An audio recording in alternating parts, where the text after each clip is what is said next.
सास नंबरी, बहू 10 नंबरी। पूरे घर में मालती देवी का हुक्म चलता था।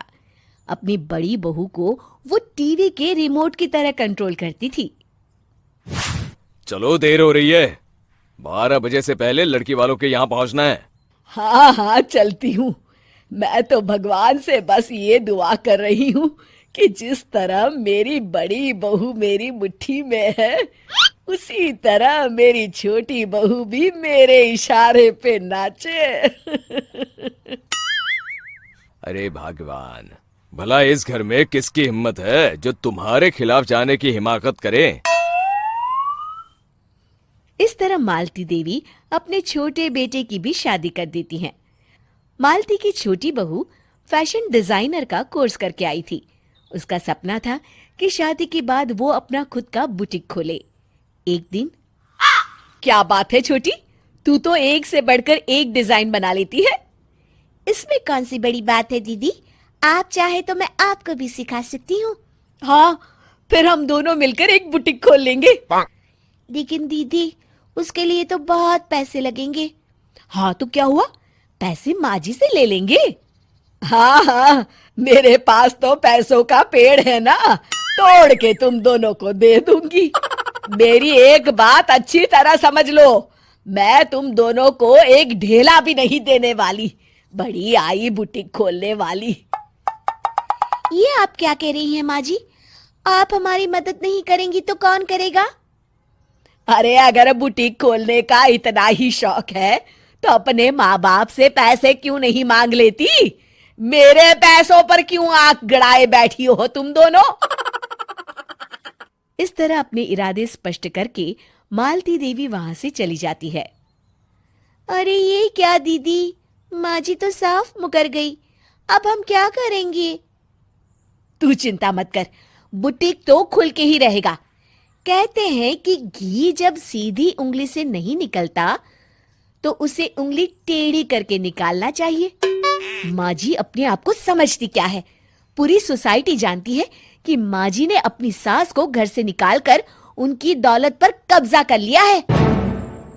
हाँ दीदी, अब तो जैसे को तैसा करना पड़ेगा। फिर दोनों बहुएं मिलकर एक साजिश रचती हैं। एक दिन, अरे नालायक, जरा ठीक तरह से पैर दबा, बिल्कुल मजा नहीं आ रहा। खाने पीने में तो कोई कसर नहीं छोड़ती। तभी वहां बड़ी बहू हाथ में एक फॉर्म लेकर आती है। माँ जी, आपके लिए एक खुशखबरी है। सरकार सभी बुजुर्गों को हर महीने 10,000 रुपये पेंशन देने वाली है। अरे ये क्या कह रही है तू? क्या सच में मुझे हर महीने घर बैठे 10,000 रुपये मिलेंगे? हाँ माँ जी, दीदी सच कह रही है। कल टीवी न्यूज में इस बारे में बता रहे थे। बस आप ये फॉर्म पढ़ के इसे भर दीजिए और अपने दस्तखत कर दीजिए। मैं इन्हें ले जाकर जमा करवा देती हूँ। अरे नालायक, बड़ी कामचोर है तू। इस बुढ़ापे में कहाँ तुम मुझसे फार्म भरवा रही है? खुद ही भर ले, मैं दस्तखत कर देती हूँ। ठीक है माँ जी। फिर बड़ी बहू बड़ी चालाकी से फॉर्म के पन्नों के बीच प्रॉपर्टी के पेपर छिपा कर रख देती है और उन पर मालती देवी के दस्तखत करवा लेती है। कुछ दिनों के बाद मालती देवी अपने पति के साथ 2 दिनों के लिए अपने एक रिश्तेदार के यहाँ जाती है। दूसरी तरफ दोनों बहुएं पूरे घर पर अपना कब्जा कर लेती हैं। मालती देवी जब अपने रिश्तेदार के यहाँ से लौटती हैं, तब अपने कमरे में ताला लगा देख आग बबूला हो जाती है। अरे नालायको, मेरे कमरे में इतना बड़ा ताला किसने लगाया है? माँ जी, ये कमरा तो मैंने अपने बेटे रोहन को दे दिया है और आज से आप बाहर कोने में जो छोटा कमरा बना है ना, वहां रहेंगी।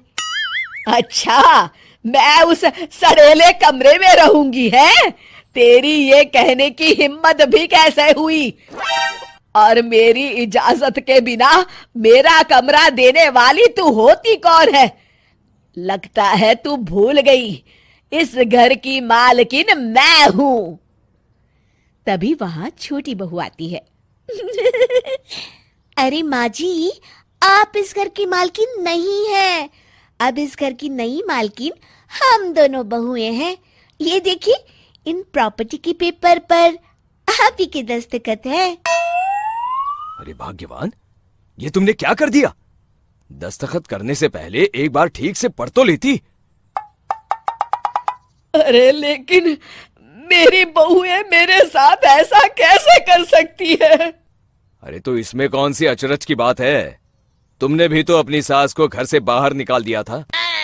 टूटा फूटा ही सही, शुक्र करो कि इन दोनों ने कम से कम हमें रहने के लिए कमरा तो दिया। तुमने तो अपनी सास को वो भी नहीं दिया था। आज समझ में आया, जैसी करनी वैसी भरनी। चलो, अपना सामान उठाओ और चलते हैं।